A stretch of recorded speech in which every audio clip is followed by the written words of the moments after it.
Les Kamayura avaient su préserver jusqu'alors l'essentiel de leur tradition culturelle et célébraient toujours les cérémonies ancestrales, telle la fête Yamurikuma, la seule qui accorde aux femmes une place éminente.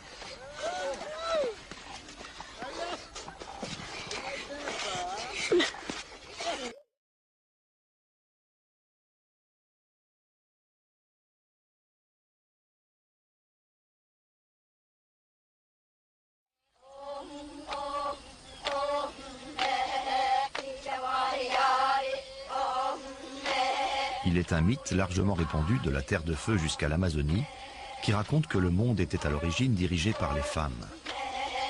Ce mythe, les Kamayura le célèbrent une fois par an. Et les femmes retrouvent pendant quelques semaines les prérogatives perdues il y a si longtemps.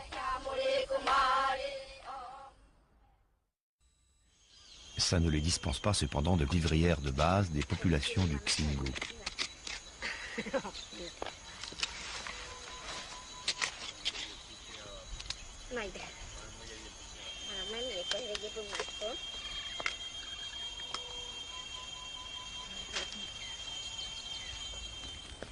Outre le manioc, les Kamayura cultivent sur brûlis des patates douces, des ignames, des bananes plantains et du maïs.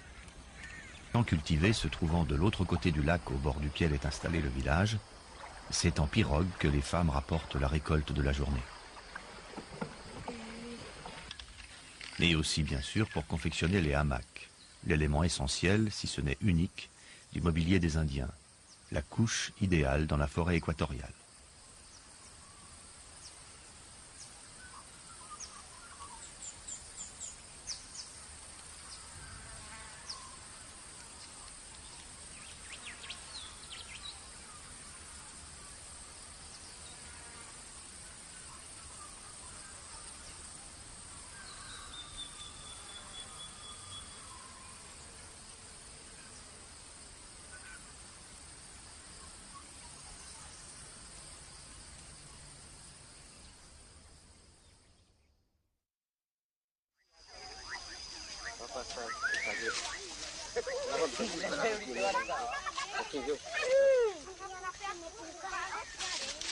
Un homme qui peint le corps d'une femme.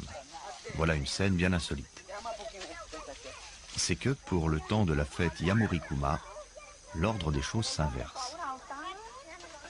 Les hommes se mettent au service des femmes qui vont se parer, danser et lutter comme eux le font d'ordinaire.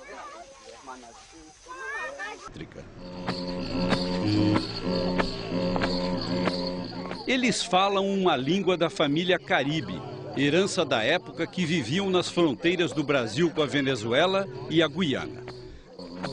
São mais de 700 índios. É a maior e uma das mais antigas tribos do Xingu. Acredita-se que a migração deles para a região se deu há mais de 1000 anos. Na época, eles eram nômades e viviam só do extrativismo. Quando se fixaram no Xingu, os cuicuros passaram a praticar a agricultura. Se tem uma coisa que chama atenção em todo mundo que visita as aldeias do